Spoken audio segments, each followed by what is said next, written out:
sini ada 3. Aman yang pertama untuk diri kita sendiri, seperti memakai masker dan sarung tangan. Aman kedua untuk lingkungannya. Kita lihat nih, korbannya jatuhnya di tengah jalan apa di pinggir jalan, ya. Kalau di tengah jalan kan nggak memungkinkan kita untuk nolong ya, takutnya nanti menghambat lalu lintas, ya. Kita boleh pindahkan korbannya secara perlahan di pinggir dulu. Nah, kalau sudah aman korbannya, yang ketiga aman untuk korbannya. Kita lihat kondisi korbannya seperti apa. Udah aman semua baru bisa nolong. Nanti posisi duduk untuk menolong duduknya seperti ini ya. Nah, yang pertama yang harus dilakukan, kita bisa cek kesadaran atau responnya. Cara ngeceknya gimana? Kita bisa nepuk bahunya dan panggil orangnya seperti ini.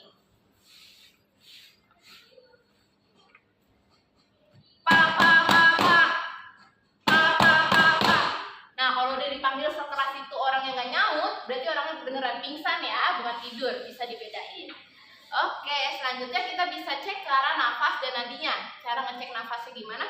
Kita taruh 1 atau 2 jari di dekat hidungnya, rasakan ada hembusan nafas atau enggak, ya. Bisa juga yang cara kedua, kita taruh kuping kita ke hidung kita, terus lihat dadanya naik turun apa enggak, ya. Kan kalau nafas bisa naik turun dadanya, oke? Nah, udah dicek nih nafasnya nggak ada, kita lanjut, kita periksa nadi. Cara ngecek nadi itu di 2 titik ya. Bisa di sini, di tangan, bisa dirasain ada, bisa di leher, ada denyutnya. Bisa? Ada? Berasa? Oke, yang di tangan pasti terasa di sini. Ya, kita duduk di sini, ngeceknya di sini. Ya, jangan ngeceknya itu berlawan arah seperti ini. Kalau kayak gini mau ngapain? Iya, benar, kayak mau cekek korbannya ya. Jadi kita kayak gini nanti akan disalahkan, dikiranya kita akan mencekek, padahal kita menolongnya. Boleh kalau mau nolongnya di sini, kita duduknya pindah aja di sini, ya. Nah, udah dicek nih, nadinya nggak ada denyutnya, berarti kita akan melakukan pompa jantung. Ada yang tahu namanya apa? Enggak? Bahasa Inggrisnya CPR, bahasa Indonesianya RJP atau resusitasi jantung paru. Ya, contohnya gimana? Di sekitar area perut ini kan ada tulang rusuk ya di dalamnya. Nah, kita taruh 2 jari di atas tulang rusuknya di sini. Taruh posisi tangan terkuat, boleh kanan atau kiri, tapi kita pakai tapal, ya. Kita taruh di sini, tangan selanjutnya digenggam di sela-sela jarinya seperti ini, badannya agak dinaikkan seperti ini, ya. Nanti pas mompanya itu kayak kita menjatuhkan badan seperti ini, gitu. Nah, tangannya ini dikunci, jangan pas pompa tangannya gini. Ini nggak akan ada tenaga begini mompanya, ya. Ya, jadi tangannya dikunci seperti ini. Ada yang tahu berapa kali mompanya? 3. Boleh berapa? 5. Oke, yang benar 30 kali. 30 kali kita pompa, 2 detiknya kita memberikan nafas buatan. Tapi semenjak Covid 2020 nafas buatan udah tidak diperbolehkan. Ya, karena kita tidak tahu riwayat penyakit korbannya ada apa.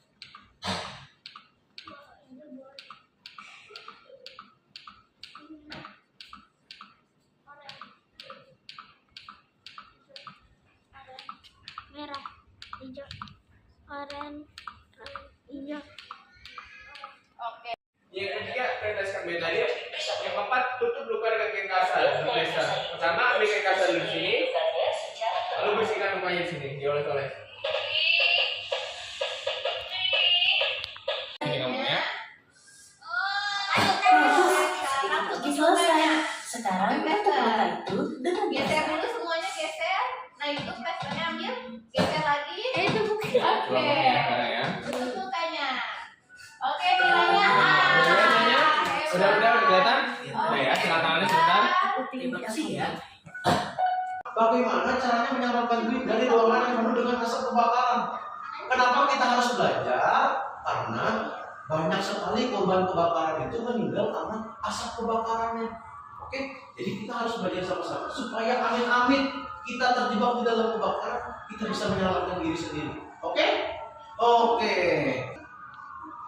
Bisa pakai air, disiram bajunya pakai air. Terus yang kedua, tadi udah ke ruangan apa belum?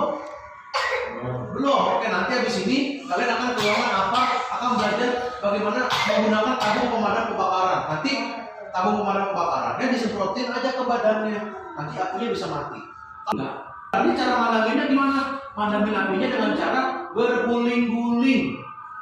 Nah, berguling-guling pun tidak asal berguling, sambil ditutupin mukanya seperti ini. Baru adik-adik menjatuhkan diri ke lantai, lalu berguling-guling menggunakan 2 arah. arah, sekali ke kanan, sekali ke kiri, seperti lagi goreng tempe atau goreng nugget. Nah, sekarang kakak mau kasih lihat alat proteksi kebakaran. Boleh berdiri aja kita. Sini semuanya merapat ke sini. Sini bikin setengah lingkaran aja di sini. Nih, di sini kosong. Nah, ini biar kelihatan ya alarmnya. Oke, ini yang di belakang sini aja. Ini masih kosong di sini. Oke, ini namanya alarm kebakaran. Ada yang udah pernah lihat alarm kebakaran? Pernah. Pernah lihat di mana? Di mall. Ada lagi. Di mana lagi? Biasanya adanya di gedung-gedung perkantoran atau di bandara juga ada. Nah, cara menggunakannya ditekan tombol yang warna hitam ini pakai jari yang paling kuat. Jari apa yo? Jempol.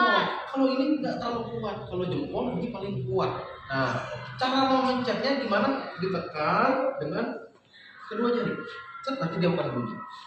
Nah, terus tombol alarm ini juga bisa dimatikan. Matikannya dengan cara ininya diangkat. Nah, adik-adik lihat di dalam ada kawan. Terus biasanya kalau orang dengar soal alarm kebakaran, turunnya lewat lift. Boleh nggak turun lewat lift kebakaran? Enggak. Nggak boleh. Ada yang tahu kenapa? Karena nanti liftnya bisa masuk. Liftnya bisa macet otomatis. Nanti adik-adik bisa terjebak di lift. Kalau terjebak di lift bisa tidak selamat. Bahaya. Lebih baik turun lewat mana? Tangga darurat. Betul, pinter. Tangga darurat itu teman-teman tahu nggak? Pintunya terbuat dari besi. Jadi kalian akan aman. Api nggak bisa masuk ke dalam tangga darurat. Oke, asapnya juga nggak bisa masuk. Jadi kalian akan lebih aman turun ke tangga darurat. Oke, terus kalau misalkan nanti kalian ketemu alarm seperti ini di tempat umum, jangan dipencet, oke? Jadi semakin tebal asapnya, semakin rendah adik-adik harus berjalan. Nanti mulai dari merunduk, merangkak seperti bayi. Tahu merangkak seperti bayi? Hingga merayap kayak tentara, merayap. Nah, di sini standarnya di ruangan ini adik-adik perjalanan harus merangkak seperti bayi. Oke? Nanti begitu masuk, langsung merangkak seperti bayi. Langsung cari pintu keluarnya. Terus jangan lupa perhatikan jalur evakuasi. Supaya apa? Supaya tidak tersesat. Semakin cepat adik-adik keluar, semakin tinggi tingkat keselamatan. Oke? Oke, merapat ke tembok kalau misalkan nggak kelihatan jalannya. Terus. Ini adalah satu lengan seperti ini. Lalu kita buka kuncinya. Yang ini kita buka kuncinya. Setelah kuncinya terbuka, kita buka selangnya. Kita cek dulu nih ini apakah masih bisa digunakan atau enggak. Cara ceknya adalah kita tekan. Nanti akan menyembur isinya. Ya. Setelah aparnya bisa digunakan, kita bawa arahkan ke sumber api atau ke kompor yang terbakar. Kita arahkan lalu kita tekan. Nah, nanti arahkan ke kanan dan ke kiri. Nanti si aparnya ini akan keluar. Jadi ada 4 tahap cara menggunakan apar, yaitu buka kuncinya, buka selangnya, arahkan ke api, lalu ditekan tuasnya. Ya, jadi ada berapa? 4 tahap. Nah, apar juga ada 4 tipe. Ya, yang pertama itu ada apar bubuk. Dia isinya itu seperti tepung. Ya, itu namanya adalah dry chemical powder atau bubuk kimia kering. Nah, yang kedua itu ada apar air. Ya, yang ketiga itu ada apar busa, dan yang keempat ada apar karbon dioksida. Ya, jadi ada berapa? Halo semuanya. Halo. Ada yang tahu nggak ini doang apa? Simulasi banjir, betul. Selamat datang ya adik-adik di ruang simulasi banjir. Sebelumnya perkenalkan nama kakak Putri. Di sini Kak Putri adalah sebagai pemandu di ruang simulasi ini. Dan Kak Putri ditemani sama teman kakak di belakang ada Kak Yusuf. Barang berharga kita di tempat yang lebih tinggi dan aman. Contohnya seperti mana? Atas lemari. Tuh, terus atas bukit. Capek bedanya nanti. Jangan di atas bukit. Atas genteng. Terbang dong nanti barang-barangnya. Jangan, simpannya di lantai 2. Boleh di lantai 3 dan seterusnya. Oke, kalau misalnya nggak punya lantai 2, lantai 3, bisa diungsikan aja barangnya, dibawa keluar, dibawa ke tempat yang lebih tinggi. Oke? Nah, habis simpan barang, kita jangan lupa untuk mematikan listrik. harus dimatikan pas lagi banjir? Bisa konslet. Betul, bisa ada listrik ya karena konslet. Dan itu nanti bisa kesetrum. Kesetrumnya gimana? Oke. Ya.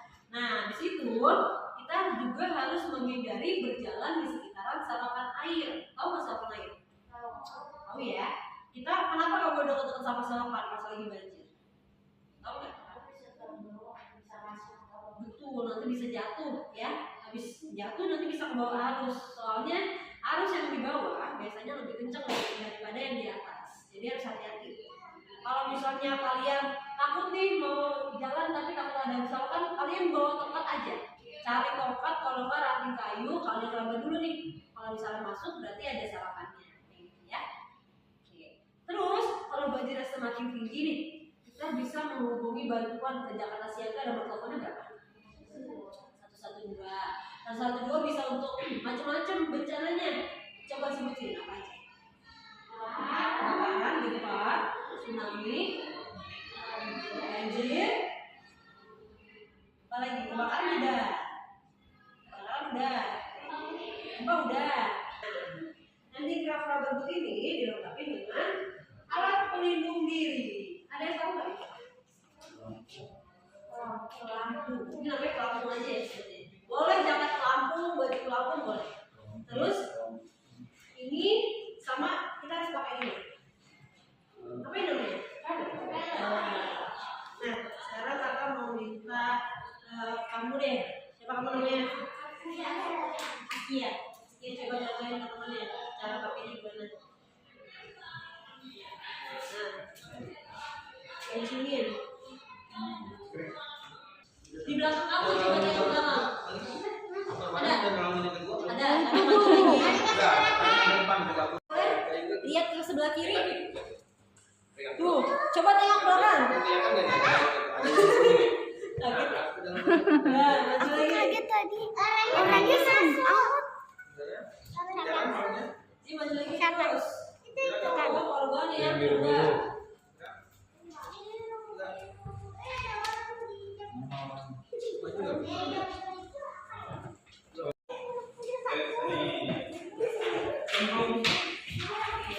Gimana airnya basah nggak? Terima kasih. Terima kasih. Dadah. Satu semuanya. Oke, nggak apa-apa. Kan tadi yang asap duluan di bawah. Oke, tadi agar kita selamat dari asap kebakaran kita harus bagaimana? Kita baik, menutup saluran pernafasan menggunakan apa? Masih menggunakan baju. Terus kalau menutup pintu bagaimana? Harus dicek. Kalau karet. Tadi diajarin nggak banjir ada berapa jenis? 3. Oke, 3. Apa aja? Ini rok. Satu lagi? Baju genangan. Oke, teman-teman tinggalnya di mana? Cuma di sebelah. Kepada bapak dan ibu yang sudah Terima kasih. Terima kasih juga teman-teman yang sudah belajar bersama kami. Mohon maaf dan salah kata. Wassalamualaikum warahmatullahi wabarakatuh.